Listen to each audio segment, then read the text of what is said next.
मोहतरम शेख अब्दुल वाजिद साहब, आपसे सवाल है। बहुत शुक्रिया, आप हमारे प्रोग्राम में तशरीफ लाए, अल्लाह आपको जज़ाए खैर दे, आपने कीमती वक्त निकाला। आपसे सवाल है कि एक आदमी फर्ज नमाज अदा कर रहा है, जोहर की, असर की और इशा की और मगरब की जो तीसरी रकत है, तो पहली दो रकतों के अलावा जो आखिरी रकात अदा करनी है, क्या उनमें सूरह फातिहा के बाद कोई सूरत अदा पढ़ सकता है? अल्हम्दुलिल्लाह वस्सलातु वस्सलामु अला रसूलिल्लाह सल्लल्लाहु अलैहि वसल्लम, अम्मा बाद। ये मसला अहादीस में और मुहद्दिसीन ने तकरीबन ज़िक्र किया है। इमाम अहमद रहमहुल्लाह ने इस मसले को ज़िक्र किया है। इमाम बुखारी रहमहुल्लाह, इमाम मुस्लिम रहमहुल्लाह वसल्लम जब ज़ुहर पढ़ाते तो नबी सल्लल्लाहु अलैहि वसल्लम पहली दो रकातों में 30 आयात के बक़दर तिलावत फरमाते, 30 आयात के अंदाजे के मुताबिक। आखिरी दो रकातों में जो ज़ुहर में है 15 आयात के मुताबिक यानी मिक़दार में रसूलुल्लाह सल्लल्लाहु अलैहि वसल्लम तिलावत फरमाते। असर के बारे में फिर फरमाया इसी हदीस में, बुखारी में, मुस्लिम में, कि रसूलुल्लाह सल्लल्लाहु अलैहि वसल्लम असर की पहली दो रकातों में 15 आयात के मुताबिक तिलावत, मिक़दार के मुताबिक तिलावत करते, और आखिरी दो रकात जो असर में है उसमें 7 आयात की मिक़दार के मुताबिक यानी निसफ के मुताबिक।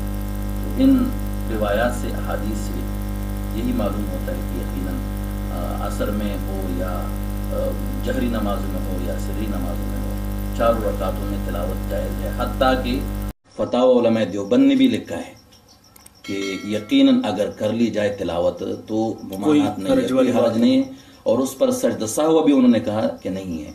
तो उनके नज़दीक भी ये मसला जवाज़ का है, लेकिन अफजलियत का नहीं है। तो हमारे नज़दीक तो हदीस इस पर गवाह है। शेख मोहतरम, सजदा साहब से याद आया, एक भाई का सवाल है, सजदा साहब किन किन सूरतों में होता है? सजदा साहब के मुताल्लिक़ हदीस में इमाम अबू दाऊद रहमहुल्लाह ने तकरीबन 11-12 हदीस जिक्र किए हैं।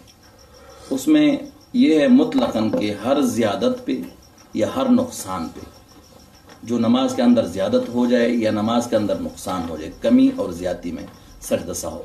और सजदा साहब का तरीका क्या होगा? बात साथी एक तरफ सलाम फेर के फिर सजदा साहब करते हैं, क्या ये तरीका दुरुस्त है? दोनों तरीके जो हदीस में है, दोनों तरीके दुरुस्त है। एक तरफ सलाम फेरना और फिर जो है ना सजदा करना, ये भी जायज़ है। और ये हमने वैसे जो कह दिया कि ये हनाफ का तरीका है, फलान का तरीका है, नहीं जायज़। बल्कि सुनन अबी दाऊद में हसन रिवायत इस पर मौजूद है कि एक तरफ सलाम फेर कर की, वो भी जायज़। सलाम ना फेरे, डायरेक्ट जो है तहियात की शक्ल में तशहुद में बैठा और सजदा करे, ये भी जायज़। तो ये बात दुरुस्त है कि नमाज की कमी पे सलाम से पहले सजदा होगा और नमाज की ज़्यादती पे सलाम के बाद सजदा होगा? ये इस तफरीक पे कुछ मुहद्दिसीन ने इख्तलाफ कर रखा है कि यकीनन यानी कमी और ज़्यादती में सलाम कबल यानी सजदा सवा कबल सलाम बाद सलाम, बहरहाल जवाज़ फतवा है। जिसमें आम तौर पर जो सलाम फेरते हैं ना, एक तरफ सलाम फेर के फिर मुकम्मल तशहुद दोबारा पढ़ते, हाँ वो नहीं है।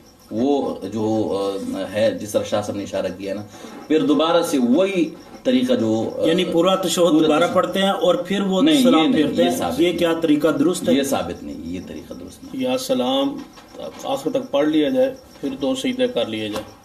या दूसरा तरीका ये है जो शेख साहब जिस हदीस का हवाला दिया, एक तरफ सलाम फेर के फिर फौरन 2 सजदे कर लिए जाए और फिर दोबारा नए सिरे तशहुद पढ़ के फिर वहाँ पहुँचना और फिर करना, ऐसा नहीं। यानी सजदा सहव करने के बाद दोबारा कुछ पढ़ना नहीं है, फिर सलाम फेर देना। फिर सलाम